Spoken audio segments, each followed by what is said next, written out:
Magandang araw mga kaibigan. Isang kwentong muli ang aking ibabahagi sa inyo na tiyak nakapupulutan niyo ng aral.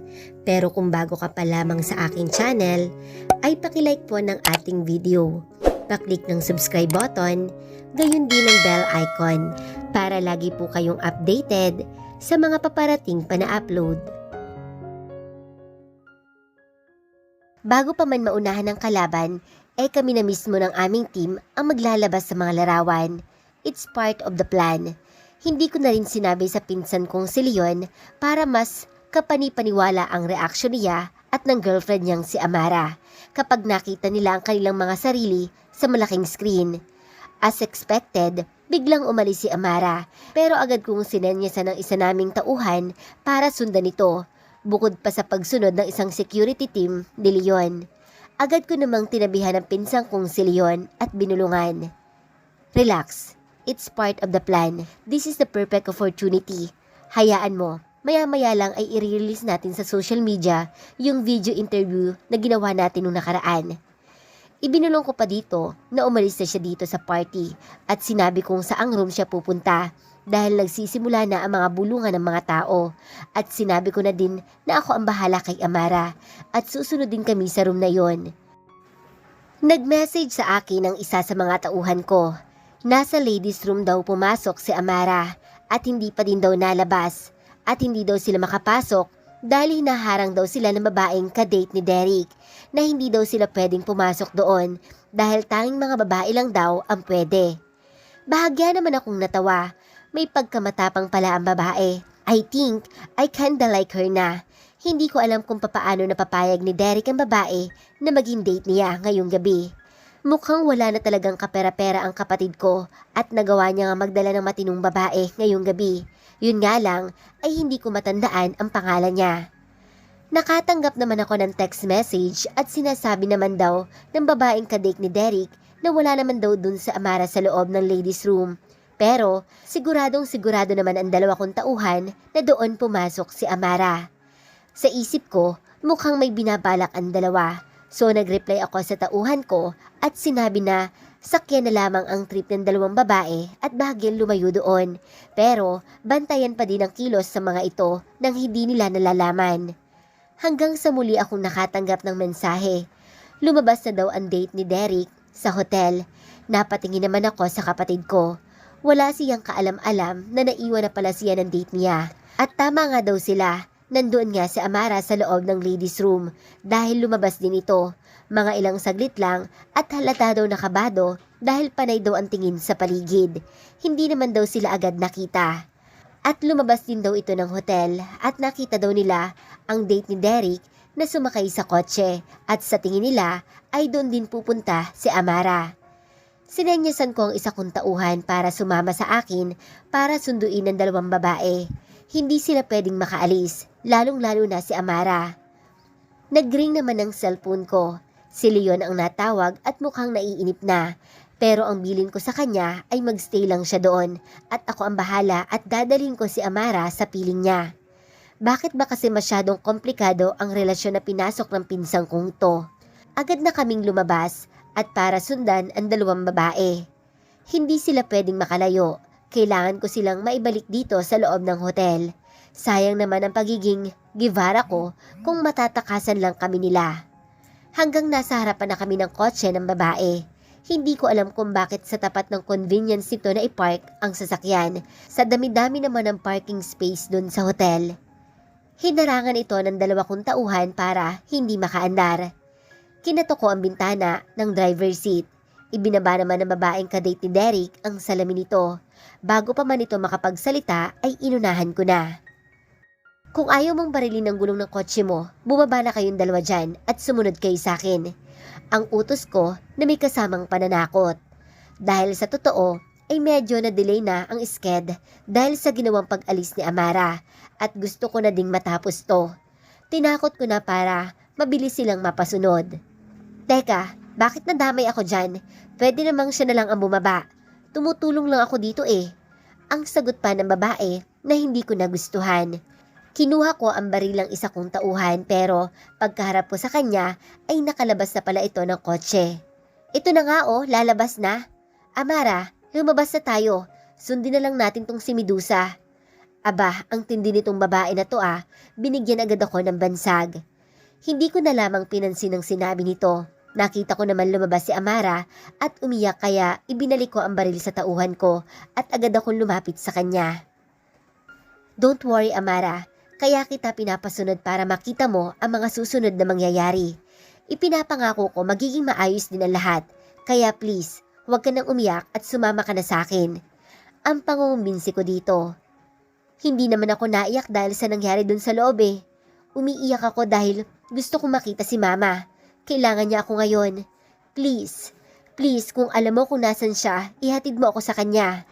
Fuck, alam na niya siguro ang tungkol sa kondisyon ng mama niya. Paano kaya niya nalaman? Please, ang muling pakiusap niya. Amara, makinig ka muna. I promise you this. Ako mismo maghahatid sa'yo sa mama mo. Basta, sumama ka lang sa akin saglit. Ang panguminsi ko sa kanya. Yumuko ito at hindi nagsalita. Fuck, ang hirap talagang maging babae. Naawa ako sa kanya. So no choice ako ngayon. Change of plan. Okay, sige na. Pupuntahan na natin si Tita Rose.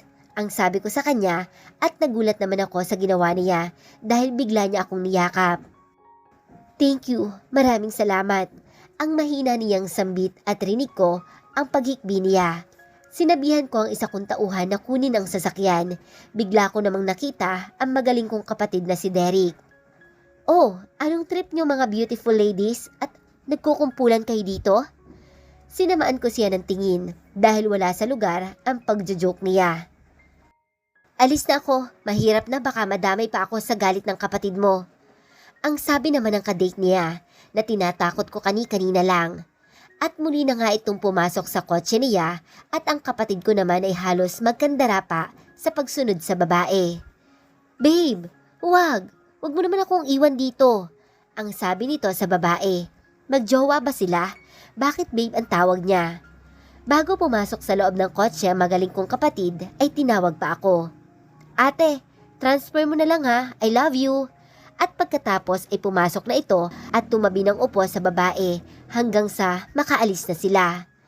Napailing-iling na lamang ako sa mga pinaggagawa ng kapatid ko.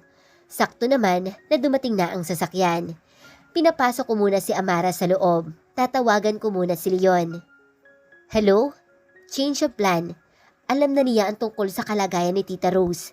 Hindi ko mapatahan. Gusto na daw niyang makita ang kanyang mama. No, ako ang maghahatid sa kanya. Listen to me, Cuz. You have to be patient. Sa tingin ko, ay hindi mo din makakausap na maayos si Amara. Ako muna ang sasama sa kanya. Pakakalmahin ko muna tapos saka ka na lang sumunod, okay?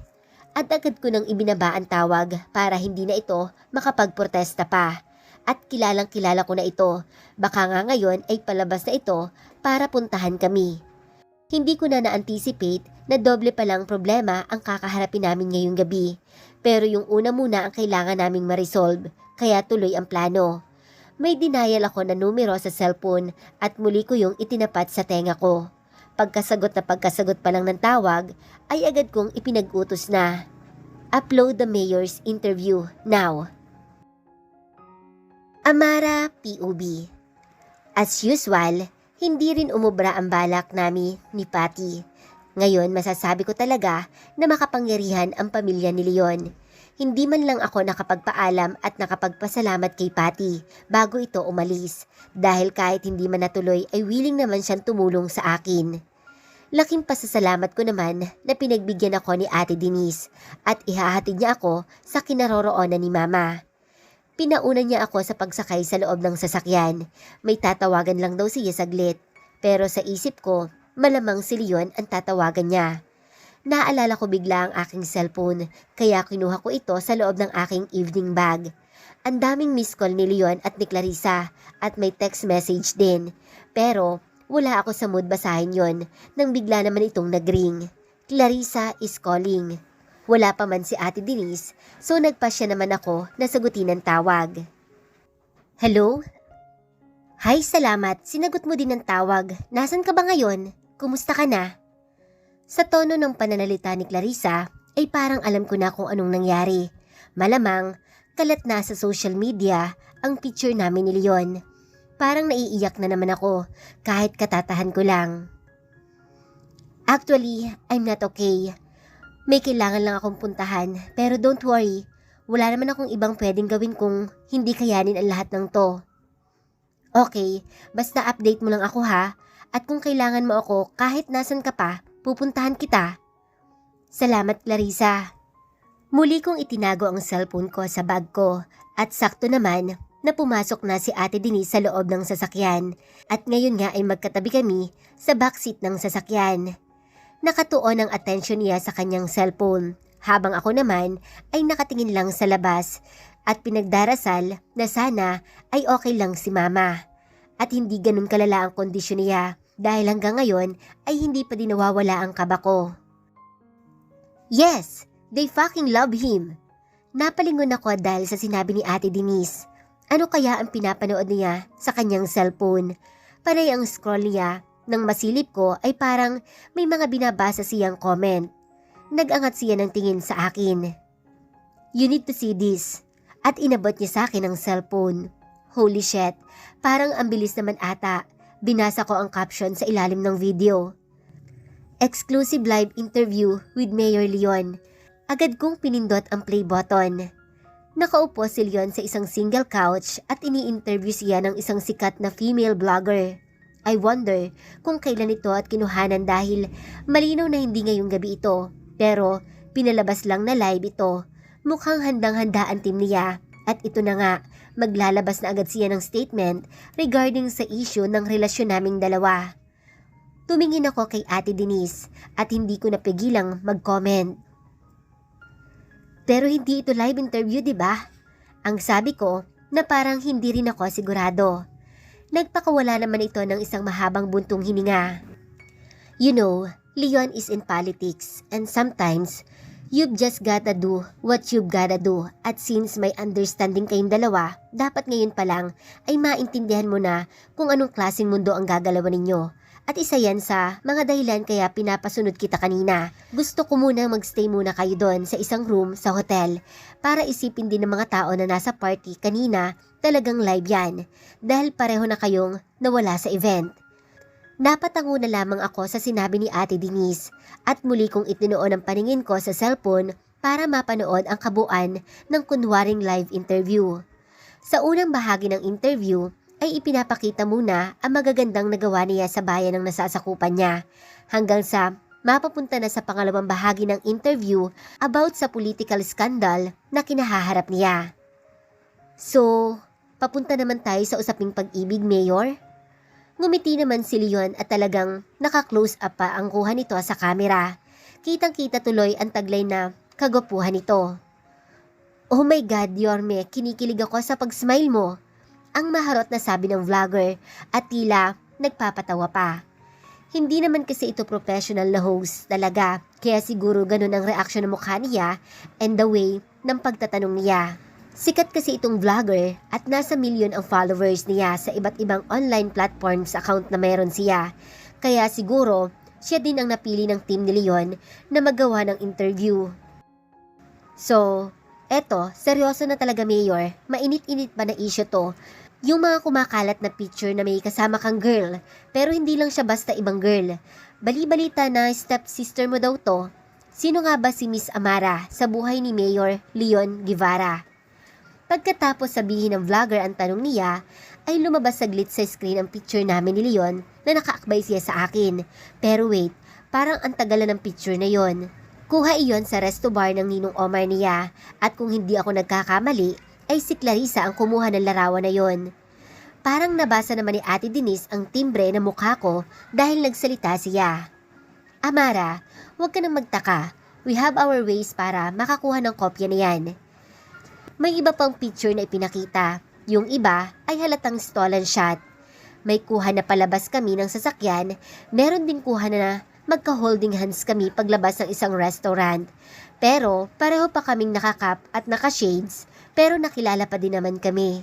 Holy shit, wala na talagang privacy o wala ka na talagang maiitago. Amara is the love of my life. Natigilan ako sa unang sagot niya Ilang beses na naman niyang sinabi na mahal niya ako, pero iba pa din ang pakiramdam na sabihin niya iyon sa public. Halos nagkunwa-kunwarian na naman na mahihimatay ang vlogger dahil sa sinabi ni Leon. Ay, wala na akong pag-asa. Umarte pa na kunwari ay umiiyak at halos mahiga na sa sahig, pero maya-maya pa ay umayos na din ito ng upo. Sorry Mayor ha, na-hurt lang ako. Sige po please, continue. I met Amara in 2023. Oh, matagal na po pala kayo magkakilala. Ay sorry again, na-excite ako Yorme. Sige po please, continue. Ang sabi na nagpapatawa na vlogger. Muli na namang nag-focus ang camera kay Leon. Oo, matagal na din kaming magkakilala. But unfortunately, kinakailangan ko mag-focus dahil nga pinasok ko ang mundo ng public service. Naghiwalay kami saglit but when we met again, we decided to get back together. About to naman sa stepsister na issue, I don't see anything wrong with that. Yes, my mom and dad has understanding, pero nasa tamang edad at pag-iisip na kami ni Amara. There shouldn't be a problem. There's no blood relationship. At higit sa lahat, wala naman kaming ibang inaapakan na ibang tao. At ako, bilang isang public servant, ay nangangako pa din na ipagpapatuloy ko pa din gagampanan ng tungkulin ko. At sa tingin ko, mas mapapagaan or mas mapapadali ko itong magagampanan dahil magkakaroon na ako ng magiging katuwang sa buhay. Wow, talagang ang galing niyang sumagot. Talagang playing politics pero may tampo din ako sa kanya dahil sa paglilihim niya sa akin. Tumango-tango naman ang vlogger pero kinabahan ako sa sunod na itinanong nito kay Leon. Pero, Mayor, curious ako, anong sabi po ng mga parents nyo? Okay naman sila. They are very supportive and happy for us. Ang sagot naman ni Leon, my goodness, I don't know what to believe anymore. Kailangan ko na talagang makita at makausap si Mama. Sana ay ayos ang kalagayan niya ngayon. May mga ilan pang tanong hanggang sa malapit ng matapos ay humirit pa si vlogger. Last question na lang Mayor. Alam ko corny ito pero kailangan ko siyang itanong. What is love? Ano ba namang question yan sa isip-isip ko? Love is a set of emotion, behaviors, characterized by intimacy, passion, and commitment. It involves care, closeness, protectiveness, attraction, affection, and trust. Kaya kapag natagpuan mo na yun, huwag mo nang papakawalan pa. Wow, ang galing niyang sumagot. Sino kaya ang gumawa ng script niya? Malamang si Ate Denise. Halos himatay naman sa kilig ang vlogger at nag-wish pa na sana ay siya na lang daw ako. May mga iba ding itong sinabi hanggang sa tuluyan nang natapos ang interview. Nag-scroll daw naman ako para mabasa ang mga comment ng mga viewers. Wow, tama si Ate Denise. Kanina, madami ang pumabor kay Leon. Karamihan nag-comment ay positive at tadad din ng puro heart and care emoji. Merong ilang kontra dahil ang pangit daw tingnan. Pero may mga sumagot naman na nagtatanggol sa amin na wala naman daw masama sa ginawa nila. Hindi ko na kayang basahin sa dami ng message, kaya ibinalik ko na kay Ate Denise ang cellphone niya. Base sa reaksyon ng mga tao, isa lang ang malinaw. Nalusot namin ni Leon ang skandal na to. Ngayon, palaisipan sa akin kung totoo ba yung sinabi niya na suportado ng mga magulang namin ang relasyon namin o palabas lang niya iyon para hindi siya kumungian ng mga tao. Sa wakas tumigil na ang sasakyan pero parang hindi ko kayang bumaba dahil ang lugar na ito ay isa sa kilala at pinakamahal na hospital dito sa Pilipinas. Mag-uusap daw muna kayo, ang sabi ni Ate Denise, tapos bumaba siya ng sasakyan, kasabay din ng pagbaba ng driver at isa pang security na nakaupo sa may unahan kanina. At pagkatapos ay si Leo naman ang pumasok at pumalit sa pwesto na inuupuan ni Ate Denise sa tabi ko. Ang bilis talaga niya, nakasunod na pala siya agad sa amin. Hinawakan niya ang kamay ko pero inalis ko din agad. Please, Amara. Pilit niya ulit kinuha ang isa kong kamay pero hindi ako pumapayag na hawakan niya ako. Bakit hindi mo sinabi? Ang seryoso kong tanong sa kanya. Nagpakawala naman siya ng isang malalim na buntong hininga bago sagutin ang tanong ko. Dahil nangako ako kay Mama Rose. Hindi ko mapigilan Unti-unti na namang pumapatak ang mga luha ko. Please, Amara, makinig ka muna sa akin. At muli na naman niyang kinuha ang isa kong kamay at pinagsakop niya ang mga daliri namin. Wala naman akong lakas para makipagtalo pa sa kanya, kaya hinayaan ko na lang. About dun sa interview na sinabi mo, totoo ba yung sinabi mo na alam ng parents natin ang tungkol sa relasyon natin?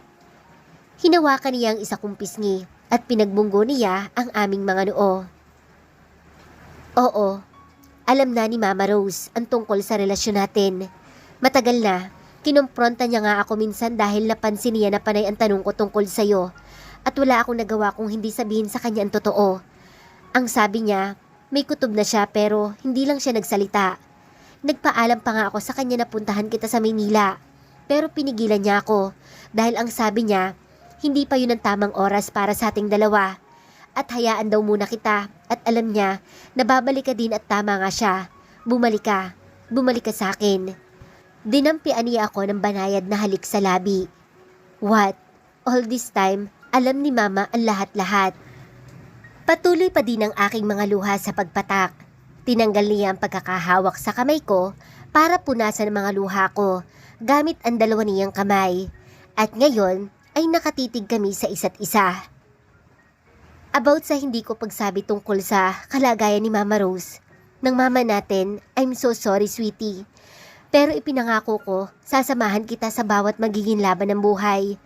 Tayong dalawa ang magsasama, nahaharap sa anumang pagsubok. Mahal na mahal kita.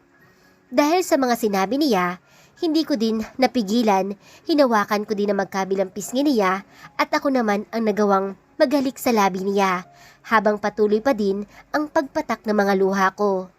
Paano ko magagawang magalit sa kanya kung siya lang ang taong masasandalan ko sa mga oras na ito? Mahal na mahal din kita, ang sagot ko sa kanya at pagkatapos ay niyakap namin ang isa't isa. Naramdaman ko na hinalikan niya ang noo ko. Bago pa man kami bumaba ng sasakyan ay pinaliwanag na niya sa akin kung ano ba ang kalagayan ng kalusugan ni Mama. Madalas nakakaramdam ng pagod si Mama at nang nagpa-check up sila sa doktor, doon nalaman na aplastic anemia ang sakit ni Mama, isang rare at kinukonsider na malubhang klase ng anemia. Hindi na kaya mag-produce ng red blood cell ng katawan. Matigas ang ulo ni Mama. Ayaw talagang ipasabi sa akin dahil umiinom naman daw siya ng gamot. Ayun kasi ang first line of treatment, may mga gamot siya na iinumin. Yun din ang dahilan kaya napapayag nila si Mama na tumira sa mansyon dahil wala siyang kasama dun sa bahay namin. Parang lalo tuloy akong nagsisi na bakit umalis-alis pa ako. Kung hindi siguro ako nagpunta ng Maynila, hindi naman siguro aabot sa punto na paglilihiman ako ni Mama. Tuloy-tuloy lang ang first line of treatment ni Mama hanggang sa nagbalik na nga ako. Ngunit nung mga nakaraan ay mas napapadalas na ang pagsakit ng ulo nito at laging pagod at tila hindi na gumagana ang mga gamot na iniinom niya at pinakamalala ay may lumalabas na pasa-pasa sa katawan nito. Hanggang sa inirekomenda na ng doktor na kailangan ng sumailalim sa bone marrow transplant. Nung una ay tutol daw talaga silang mag-ama na ilihim sa akin ang tungkol sa procedure. Pero mapilit si Mama at nangako pa nagagaling naman daw siya at hindi naman daw yun major surgery at para maiwasan ang pakikipagtalo ay sumunod na lamang siya. Pero balak din naman niyang sabihin sa akin dahil sa tingin nila parang hindi masyadong nagre-response ang katawan ni Mama sa recovery period. Kailangan kasing bantayang maigi ang immune system at lately parang lalong nanghihina ang katawan nito at napapadalas ang pagsusuka at kawalan ng gana sa pagkain. Ngayon ay hawak kamay kaming naglalakad para puntahan kung saang room naka-admit si Mama. Kumatok muna kami saglit bago unti-unting binuksan ang pintuan. Nakaupo si Mama sa kama habang si Tito Ramon naman ay nakaupo sa may mahabang sofa na nakalagay lang din malapit sa may kama. Oh, bakit nakasilip lang kayong dalawa dyan? Pumasok na kayo dito mga anak. Ang sabi ni Mama na parang normal lang. Nagkatinginan muna kami ni Leon saglit bago tuluyang pumasok sa loob. Pumasok kaming magkahawak ang aming mga kamay. Pero hindi ko na din napigilan na bumitaw kay Leon at halos patakbong lumapit kay mama para yakapin siya. I'm sorry ma, ambulong ko sa kanya habang umiiyak. Shh! Tahan na, wala kang kasalanan at isa pa, nagpapagaling na ako. OA lang tong si Ramon at si Leon. Normal lang naman na mahina pa ang katawan ko dahil nagpapagaling pa ako. Bahagya namang gumaan ang pakiramdam ko dahil sa mga binitawang salita ni mama. Sana, totoo ang sinasabi niya dahil nasa recovery stage pa lang siya.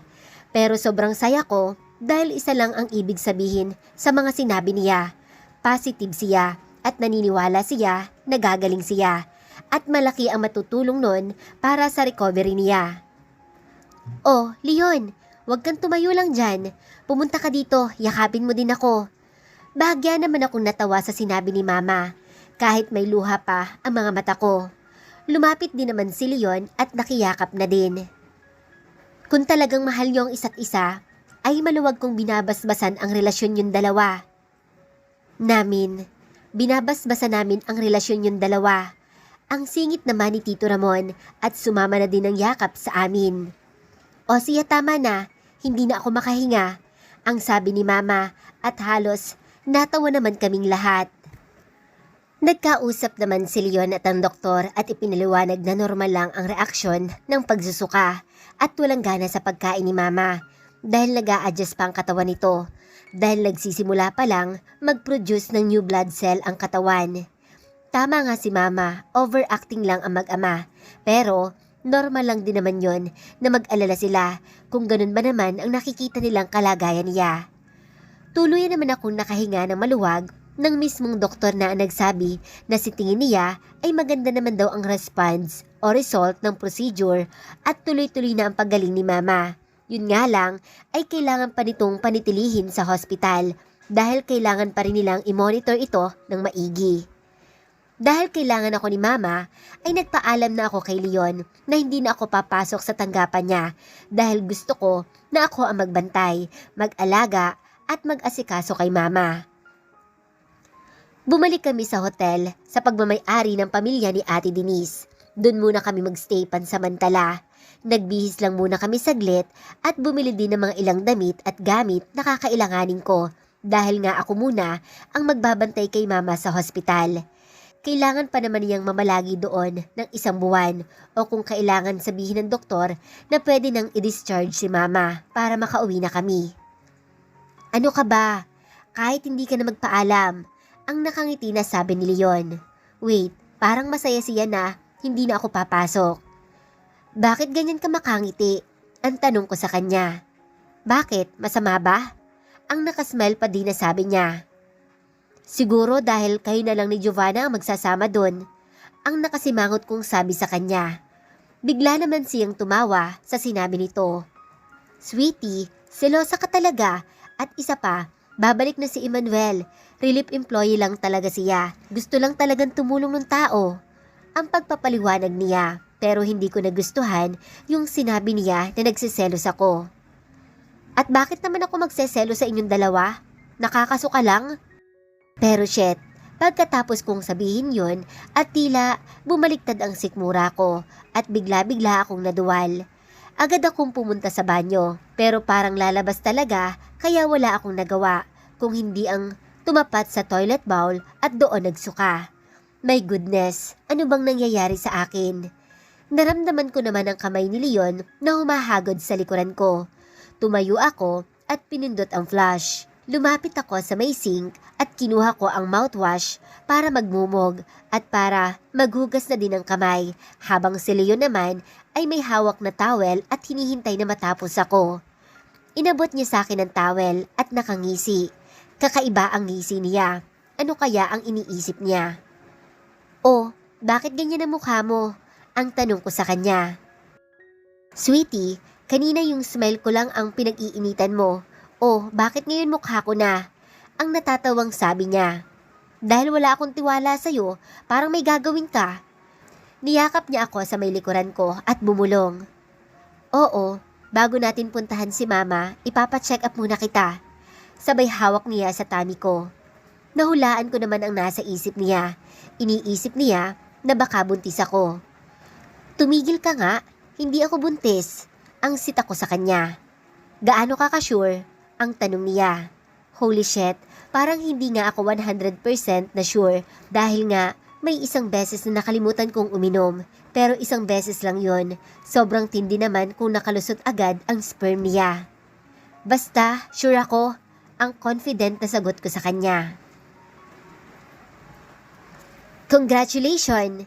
Ang bati sa aming dalawa ng doktor na tumingin sa akin. Holy shit, halos hindi ko alam kung ano ang magiging reaksyon. Tila napatulala ako. Hindi talaga ako makapaniwala na buntis ako, pero nung niyakap ako ni Leon ay parang nagising ako. Aaminin ko parang natatakot ako, pero masaya din dahil isang malaking blessing ang paparating sa buhay namin. Parang napansin naman ni Leon ang reaction ko. Ayaw mo ba? Ang tila malungkot na sabi niya. No, ano bang sinasabi mo? Siyempre gusto, pero aaminin ko, nagulat talaga ako. Huwag ka nang magulat. Malakas to, hindi uubra yung pills mo, sweetie. Talagang pasimple pa niyang itinuro ang alaga niya. May bago na naman siyang ipagyayabang at ipang-aasar sa akin. At dahil nga buntis na nga ako, as expected, iminungkahi ng daddy niya at mama ko na magpakasal na kami. Hay talaga naman, Leon the Flash talaga itong si Yorme ng buhay ko. Mismong araw din yon ay ikakasal din kami dun sa kaibigan niyang judge. Ayaw ko pa nga sana dahil nasa hospital pa si mama. Pero si mama na mismo ang nag-insist na gawin na namin agad. Nangako naman si Leon na papakasalan daw niya ulit ako sa simbahan. Dumaan ang Pasko at Bagong Taon. Sa hospital na kami nag-celebrate para makasama namin si mama. Pero si mama, grabe kong makasita sa akin. Dapat ako ang mag-aalaga sa kanya, pero parang naging baliktad. Ayaw niya na akong bumusita sa kanya dahil baka daw mapagod ako. Umuwi na daw kami sa mansyon at hintayin na lang daw ang pag-uwi niya. Lagi ko na lang siyang pinapaalalahanan na malusog naman kami pareho ng baby namin dahil yun ang sabi ng doktor at umiinom na din ako ng mga vitamins at hindi naman ako nagpupuyat dahil doon naman kami sa hotel nagstay after namin siyang dalawin. Si Leon ang masasabi ko na pagod dahil siya nagpapabalik-balik dahil hindi nga pwedeng pabayaan ang kanyang nasasakupan. At sa wakas, na-discharge na din si mama sa hospital. Sa bahay na lang ipagpapatuloy ang pagpapagaling niya. Sobra-sobra ang pasasalamat ko sa Panginoon dahil hindi niya kami pinabayaan at dininig niya ang panalangin ko hanggang sa tuloy-tuloy ang paggaling ni mama. At bukod pa doon ay nabigyan kami ng pagkakataon ni Leon hanggang sa lumipas na ang 1 taon. Ako ay kasalukuyang nasa simbahan at naglalakad papunta sa altar. Hawak ni mama ang baby namin ni Leon na pinanghalanan namin na Leonardo Guevara. Dati, ang laging nasa isip ko ay kung ano ang sasabihin ng mga tao dahil sa kakaibang setup ng relasyon ng pamilya namin. Pero, napag-isip-isip ko, bakit nga ba namin iisipin pa ang sasabihin ng iba? Kahit ano pang gawin mo, ay may masasabi at may masasabi pa rin ang mga tao. Life is too short para hindi sundin ang aming mga puso. Hanggang sa makarating na ako sa harapan ng altar at hinawakan ni Leon ang aking kamay. Maayos at masaya naming naidaos ang aming kasal. Me and Leon accept each other's love. Hindi namin kailangan ang approval ng ibang tao. Hindi alam ng mga tao ang totoong pinagdaanan namin. Love was insane. Life was full of possibility at magkasama naming haharapin ang bukas.